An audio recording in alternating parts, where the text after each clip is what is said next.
Hey, welcome back to my channel, and this week you have the most amazing guest on the show. I say guest, well, Amanda, my wife, has been begging me for weeks to come on the channel. I haven't. And I finally caved in under the pressure and said, you know what, if you're that desperate to come on and speak to my audience, then come on. So what do you have? Right, okay. Hey audience, I have not been begging him to come on his channel. You're always trying to get me on your channel. Okay. The truth is, Amanda, Mrs. Leeds, is kind of the brains behind the operation. Okay, a little bit. And I just think it's right and fair, not only for Amanda, but also for you to be able to hear where all the wisdom comes from. Wow. Big intro, but you know, I'll take it. Now, not only are you really involved in the property business, but also we are now officially a family of 5. We are family of 5. We've got 2 girls and 1 boy. Welcomed our baby girl Jessica, and she was born in February. So literally like 6 weeks ago. Yeah, 6 weeks ago. Which now means you can officially drive. Yes, I've been healing. We had a planned C-section, so recovery has been a little bit tough this time, but here I am. That's your 3rd C-section. 3rd C-section. First one was dreadful. Yeah, First it's an emergency. Second one was planned, which was amazing. Third one was planned. Are you gonna want any more, or are you done? I don't know. At the moment, I'm open. I'm not totally closed off. So considering 6 weeks later, when you're still recovering, you're saying I'm open. That means there's probably gonna be a 4. I'm easy, man. Like my attitude is, you probably have. I was gonna say suffer more, but that's not the right word. You probably go through a lot more. Yeah. So I wouldn't be like, oh, we need to have another one. I won't push for it. Before we got married, we were both like, we want kids. Yeah. I didn't want to have just 1 kid. 2, I would have been happy. I'm happy with 2, I'm happy with 3, I'm happy with 4. Yeah, well, with 2, you were like, oh, if you didn't want to have any more, I think we'd be happy. Yeah. And I was just especially with a boy and a girl. Yeah. Talk to me about what you've been up to. So, pregnant, then had the baby. As Samuel mentioned, we went in for a planned C-section, which was, it's always good because I feel like pregnancy, when the birth is always unknown, but when you're having a planned C-section, then you know the date, you know when to prepare for. It's just it means you can do things like financial freedom challenges just before. Yeah. You were away cutting it really close to. It is fine, and you were literally having contractions and stuff, so it was a bit crazy, but it worked out. It worked out fine. So what does life look like for Mrs. Leeds right now? You've got 3 kids. Right. You're working on the property business.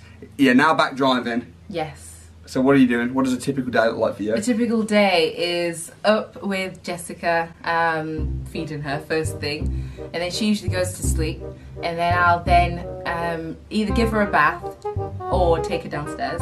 This is very interesting for you. Yeah. Take a day in the life. Take her downstairs. Is this the only time you'll get me to listen to your day? Yeah, because Samuel always complains that when he asks me a question, I go into so much detail, but I can't help it. Next, I'll tell you what I had for breakfast. Yeah, tell me. I usually don't really have breakfast. But anyway, make your porridge if you're around. The daily porridge. Daily porridge in his daily spot, very predictable every day if you're home. Anyway, go downstairs, start hanging out with Ruby and Luke as well, and then we usually just either, if the weather's nice, we'll go to the park, or we'll be inside, paint, just do stuff with the kids basically. We are in constant communication. We're always doing stuff. Yeah. Even if it's social, if it's on the business. Even when Jessica was born, you know, not only was I there, but I felt like I was really involved. Well, you kind of were. You were moral support. I asked if I could cut the umbilical cord. Oh yeah. And they said, you can cut it, but only after it's been cut. Yeah. It's like, just to make sure you're not going to damage anything. Yeah, but what's the point in cutting the umbilical cord after it's been, like, if they cut it and you and Jessica are now separated, what's the point? But then I come and cut it as well. It's like when you humour a kid, it's like, oh, let them have a go. So I was thinking like, oh man, great. However, it was traumatising, just cutting the umbilical cord. I'm glad that it was just a second pointless cut, because if it had been the main one, you would have really. It was really. You still haven't shown me the footage of that. No, I haven't. Because so they recorded him doing it, because I pushed you. I was like, oh, just do it. Yeah. You weren't really up for it, and I was like, oh, but you know, it's just the moment that dads have with the baby, like the first moment. But you still haven't shown me, actually. I haven't shown you the footage. And I always forget to ask you. I haven't shown you the footage. The reason is because, I swear, I cut it and blood comes out. And as I cut it, she starts crying. And I thought that it must have hurt her. I heard her crying. And I was like, oh, bleep. And it wasn't like a sentimental moment. So that's why I've not bothered showing you. Okay. That's why. So that was her first memory of you. Well, yeah. Not quite, but... Okay, so you had the baby. We've now got 3 kids. Yes. You are a quantity surveyor in property. We run the Samuel Leeds Foundation together. That's kind of what I wanted to talk about, because I think that in this video I want to talk a little bit about what the charity is, Samuel Leeds Foundation, how it works, how it came into existence. Yeah. So, talk to me, girl. Okay, so I'm born and bred in Zimbabwe. Lots of people always ask me where I'm from. I'm Zimbabwean, and I've always had the heart to want to help people that are less fortunate or in less fortunate positions. So that's something that I always wanted. Why did you come to England? We came to England because my parents could see that the economy was just on its way down. Yeah. And they wanted us to have the best opportunities. If they'd have sent us out of Zimbabwe to university, it probably would have been quite expensive doing it that way. So they thought, if they can move with all of us as a family, as opposed to them staying there and us being sent away for school for whatever reason. Okay, so you guys came into work. I'm glad you did, because we wouldn't have met. I know. Yeah, ended up in Leeds, and now my last name's Leeds. There we go. There we have it. Okay, so you came to Zimbabwe, and you always wanted to help people. I came to the UK. Sorry, came to the UK from Zimbabwe. Yeah. Meanwhile, everybody knows my story. Teenager, 18 years old, spent a month in Zimbabwe. I actually in Zambia. I went to the border of Zimbabwe, but I was too scared to go in because I heard really bad things about the Zimbabweans. No. So I went to the border. No, you saw Victoria Falls, not from the greatest side. Seeing it from the Zim side. Yeah, it's debatable. So I spent a month in Zambia. And same story, same as you really. Saw a lot of people that were in need, and I just sort of vowed, if ever I become really successful, I am going to, help some of the villages that I went to. Started those works when I was in my early 20s. Then we met when I was 22.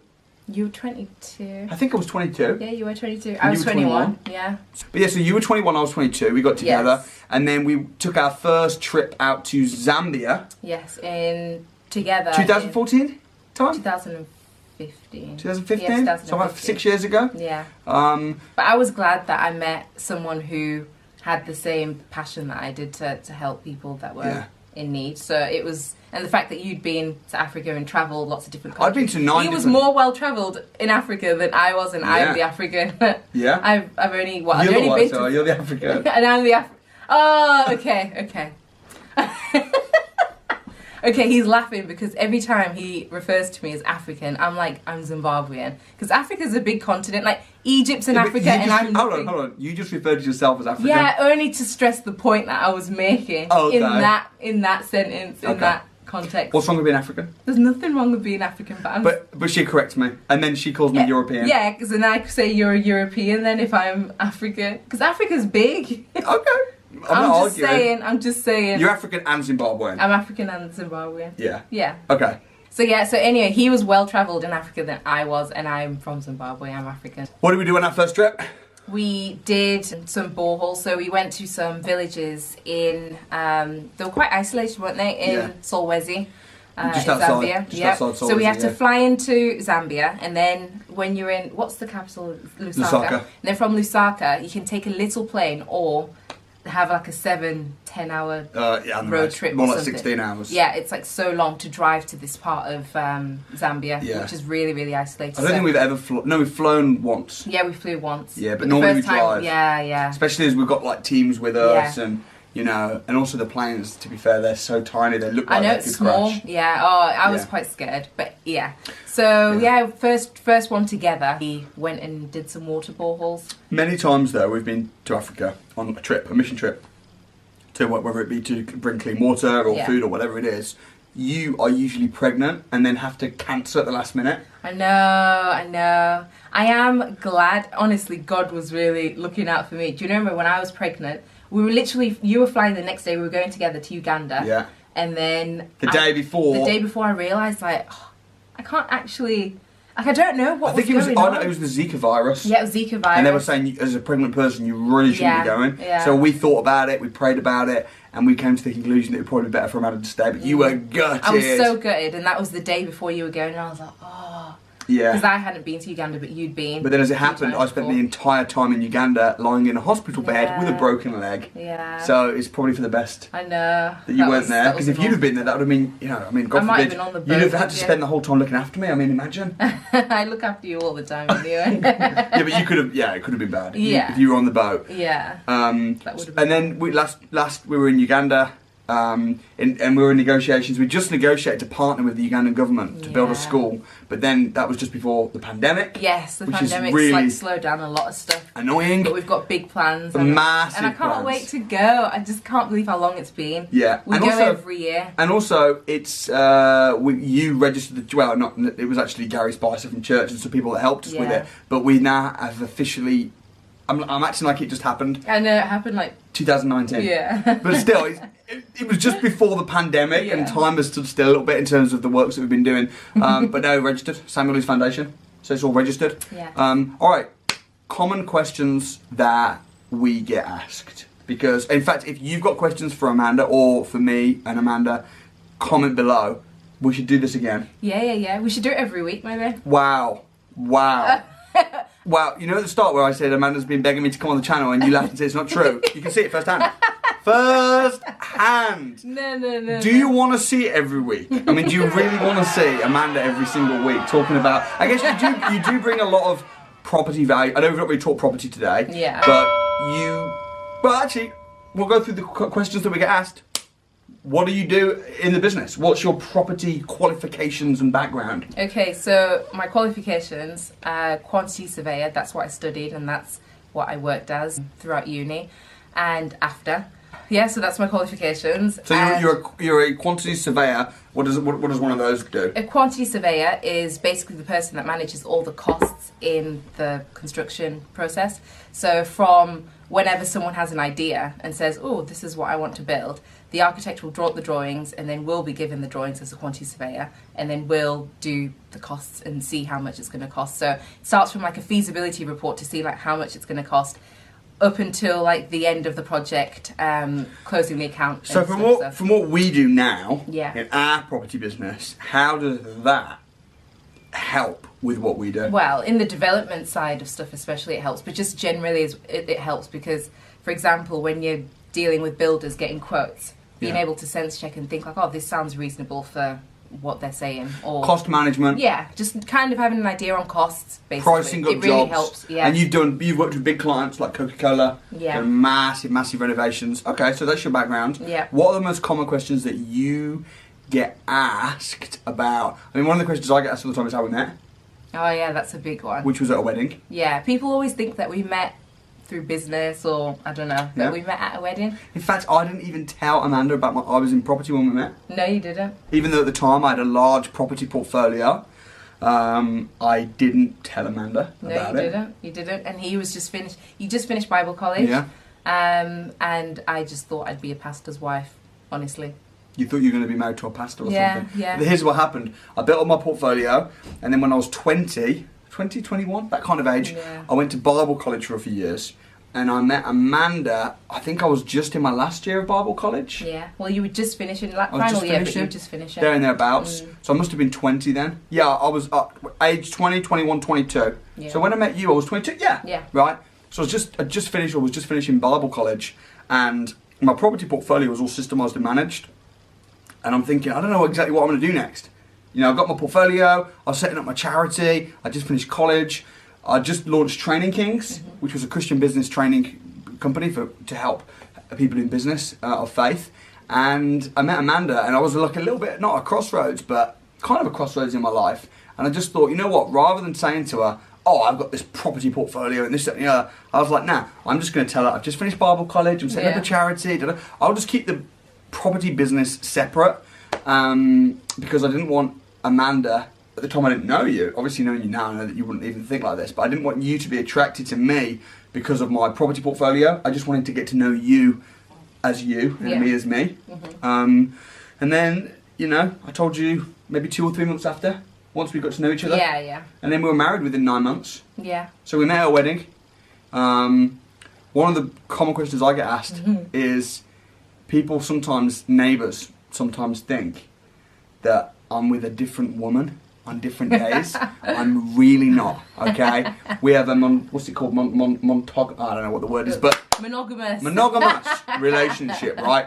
However, you do look very different depending on what day of the week you catch it. Yeah, because I change my hair all the time, so... Yeah, different wigs and stuff, so you'll probably see a different look, or you probably have seen different looks if you've watched any of the and people can't get over it, you know, because your wigs look so real. I mean, you know. Anyway, what's the most common question you get asked? So I get asked, what's it like being married to Samuel, because he's high energy all the time. Yeah. And I think people always just think like, oh, when he gets home, does he just come and crash? And then what's he like at home? But I always say, you're just the same. So always high energy. Unless you're sleeping, you just kind of like go. But it's not a bad thing neither. I love it. A little top thing about me and Amanda that people probably don't know is we have never ever had a fallout. No, we haven't. Ever. We've never had like a heated argument. Ever. We've had disagreements and discussions, but we've never fallen out. We've never had a bit of row, which is crazy. And I remember when people used to say. Because I remember going out with you, 6 months going out, we'd been going out 6 months, we were about to get married, and I used to tell some of my friends, we've never had an argument, and they'd be like, oh, well, that'll change when you get married. Yeah. And then we got married, no, never. By the way, defining argument, an argument would not be, why do you think that's the best thing to do? No, I think it is, okay,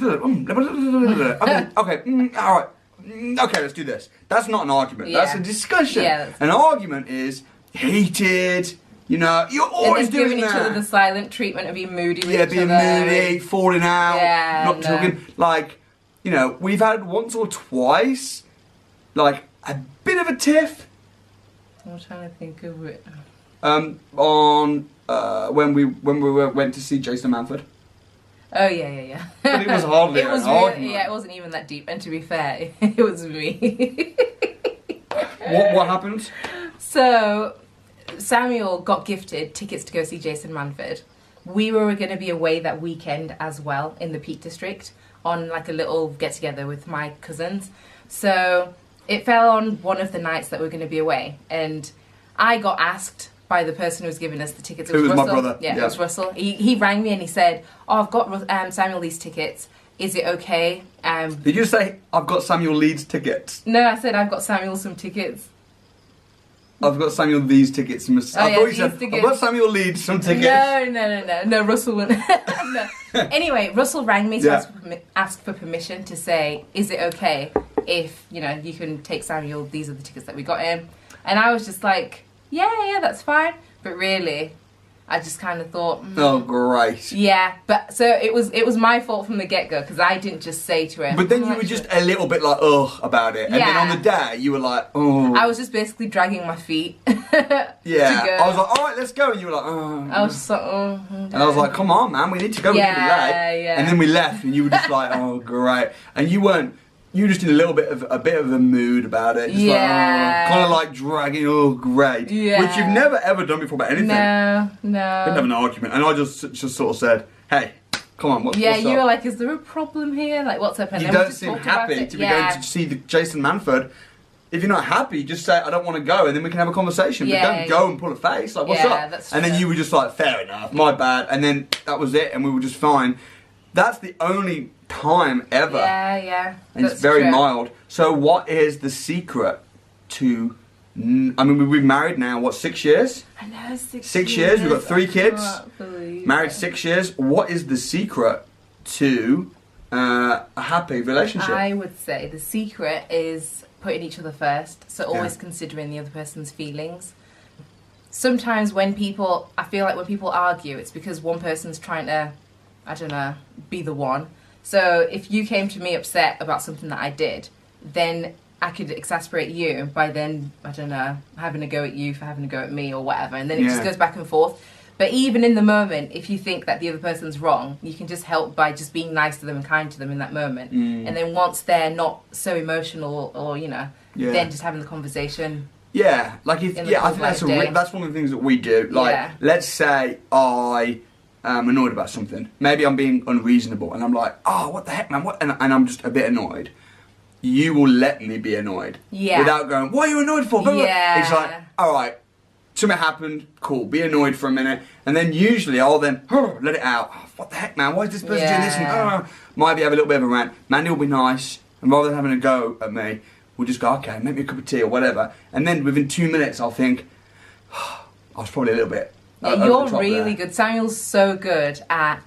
You always say when you're wrong and apologise. Like even if I didn't even think anything, and you're always just like, oh, I'm sorry if I was a bit snappy earlier. But the thing is, it's easy to do that because you let me be annoyed. So if I'm like, let's say something happens, right? I can't think of even an example because I don't get annoyed a lot. Yeah, no, you don't. I don't get annoyed a lot. Yeah. But let's say I did get annoyed. Right, and I'm like, what the heck, this person did this and this, and I'm annoyed, and maybe I'll just be a bit short with you. Yeah. And if you then were like, well, hang on a minute, and had a go at me, it would probably, human nature, make me more, and then it's like fire with fire. Whereas because you're sweet about it, it's the only natural reaction for me, as a human, is then to just think, oh, you know what, I was probably a bit out of order. Hey, I'm sorry if I was a bit short with you, sweet. Yeah. Like, even if you get busy or whatever, I always know that I'm always number one priority. Yeah. Always.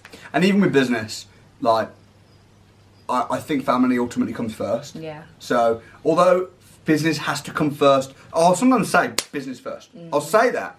But when it really comes to it, I think family comes first. Yeah. I'll give you an example. If it was like, my sister's got a birthday party, and I'm like, well, I'm doing a deal. Right? I will skip the parties and I'll skip it. But if it was something really important, like if you weren't well, you know, I'll be straight home. Yeah. So it's kind of like, you know, I think ultimately family comes first, but you do have to make sacrifices in business. I'll make a lot of sacrifices, you know, and when we met, although I had a big property portfolio already, like, that's great, but I was nowhere near the level of wealth and success I'm at now. I didn't become a millionaire until I was 25, which was after I met you, you know. Yeah. But to get to a high level of success in business, I do think you have to make sacrifices. And I also think my philosophy is, and I teach this and everyone goes, oh yeah, I like that, oh yeah, it makes sense. Where I teach, if you're not learning and you're not earning and you're not having fun, you shouldn't do it. I'll teach that, right? I'll say, you know, if you're not earning or learning or having fun, don't do it. And everyone goes, oh yeah, I agree. But most people don't actually live by that. I actually live by that. Yes, he does. Actually. If I'm not making money or learning from the experience or having fun, guess what? I ain't doing it. Yeah. I'm not doing it. If I'm not topping up tyres in my car and messing up, I'm just like, no. I never make Amanda do it. No, you don't. I don't say you have to do it, Amanda. I'll say, I ain't doing it. Someone has to do it. It's not me. Sometimes you might do it, but if you don't want to do it, you pay somebody to do it. I don't care, but I'm not doing it. That's kind of how I live. I outsource we outsource our lives.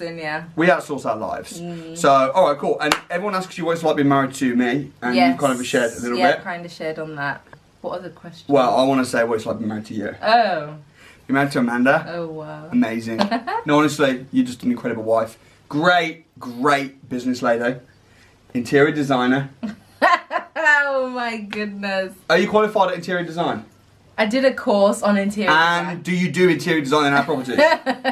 Yes. So are you an interior designer in our business? He always calls me an interior designer. Yes, I guess I am. I guess I am, technically. You don't think you are because really you're a QS? Yeah, I just don't feel like, yeah. You're an amateur. You're an amateur. I'm an amateur. But you still do a good job. Yeah. But also, you know, a great friend. And I'm glad to have you on our podcast. Do you want to see this regular? Do you want to see Amanda back? Do you reckon they should say yes? Yes, say yes, and if you say yes as well, just click the like button to show that you're, put the like button. You're loving this. And drop a comment for Amanda or me in the comments, and then next time we'll answer your questions. Yeah. Subscribe. Peace out.